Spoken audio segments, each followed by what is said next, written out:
It shouldn't work, but it works. Welcome to my new series. It's called Scaredy Cat Reviews, and I am your resident scaredy cat, Faheema. I'm doing things this year that scare me. One of those things is watching scary movies, and I'm here to watch Wolfman today. It's one of Straw Hat Goofy's screenings that he's hosting, and I got to be able to attend, so here I am. I do not watch scary movies. I do not like scary movies. I try to avoid them, but I'm here. I'm here today to watch a scary movie, and wish me luck. It's called Wolfman. It is one of the Blumhouse films. According to my friend, she says that Blumhouse is not as scary as it can be, but I'm a scaredy cat, so I have no idea what I'm walking into. I did see the preview. It does look scary for me, who has like no scary tolerance. Very scary looking, but I think I can handle it, hopefully. I am nervous, but I'm also excited because A, I get to do something that I normally don't do, and I am trying to get outside of my comfort zone this year, trying new things, especially things that are scary. So wish me luck, and I will take you along with me.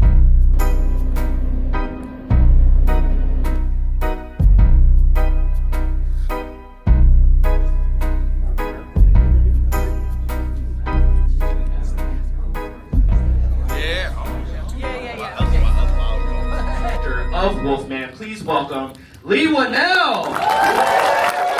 When it comes to like this version of Wolfman, you have repeatedly said that this isn't the Wolfman that you necessarily know. This is a fresh take, and you have this knack for grounding your films, like in Invisible Man, into something that not only feels real and something that could believably happen, but you're just really good at doing that very thing. So can you talk to me how you ground this movie out of the fantastical elements that people know of Wolfman?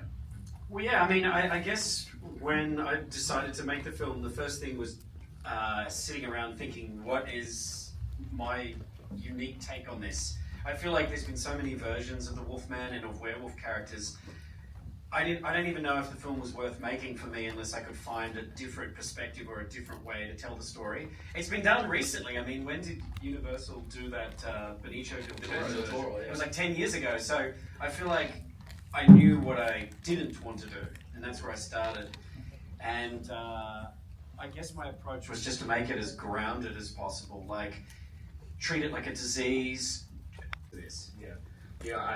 Going back to a conversation that we've had previously about this movie, I think it was back in New York when we described the original text of these universal monsters like Wolfman and Invisible Man, and how usually it's grounded in the fantastical, but you spoke of like the original texts are just meant to highlight what the actual real world fears are. So it feels like we're going back to basics with this movie here, with this, right? Just modernized. I think so. I mean, I think these characters, these monster characters, they're so malleable, and they're such great characters that you can pluck them out of the time where they were invented, and you can plug them into a modern story. Yeah. You know, I mean, the characters are so ubiquitous now that they almost have become non-threatening. You know, they'll use Dracula to sell toothpaste.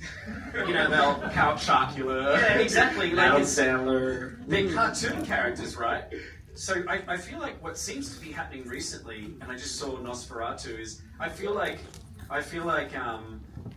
these monsters are being rediscovered, and people are actually trying to go back to that original, how terrifying they were. Like, and I think that you can still do that. And so the way to do that for me, everyone has a different approach. Like Robert Eggers is obviously doing something that's more historical, and my approach is to make it as modern as possible.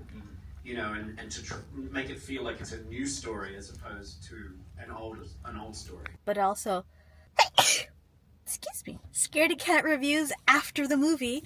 It is indeed scary. It is indeed thrilling and gory. I wasn't expecting it to be gory, but I did have a friend who warned me that Wolfman movies tend to get a little gory, which makes sense. Makes sense if you think about it. I didn't think about it. Lots of jump scares.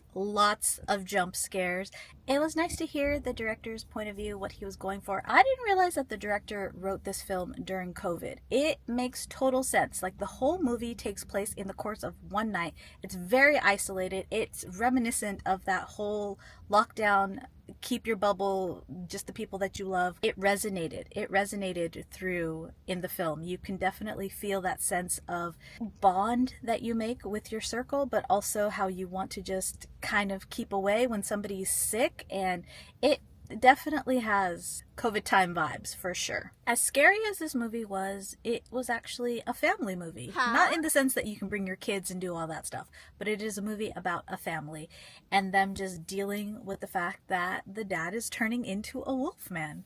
It shouldn't work, but it works. Needless to say, it is a very scary watch. I was terrified most of the time watching it. I had to remember that it was just a movie, and it was fine. I mind over mattered it. It is a very sad story as well. It's a father-daughter relationship. It's a husband and wife relationship. It's a family dynamic. It is coming to terms with an abusive father and how that son is trying to not pass on that trauma to his child, but kind of ends up traumatizing that child regardless because he becomes a werewolf. That's pretty traumatizing. So you're probably not a big scaredy cat like me, and you would probably be able to handle it and watch everything and not close your eyes and not get scared, terrified, all that good stuff. But I did it. I watched my first scary movie in the theater, and it was I didn't know that the director was the director of Saw, and I saw Saw 2 when I was like 19, 20, and that movie was gross. That movie was gross, and it traumatized me. The fact that I watched another movie from this same director, I deserve an ice cream after that. I deserve an ice cream for that. So if you watch it, have fun with it. I'm sure you're going to love it. If you're a scaredy cat like me, go into it knowing that it is more than just a gruesome, scary story. It is also a little bit sentimental. I would give it 3 out of 5 scaredy cats. So while I may not be the most well-versed in scary movies or gory movies or horror movies, I am still a movie fan at the end of the day, and I can appreciate cinematography and story writing and pacing and all that good stuff. So take this review from a scaredy cat and do with it what you will.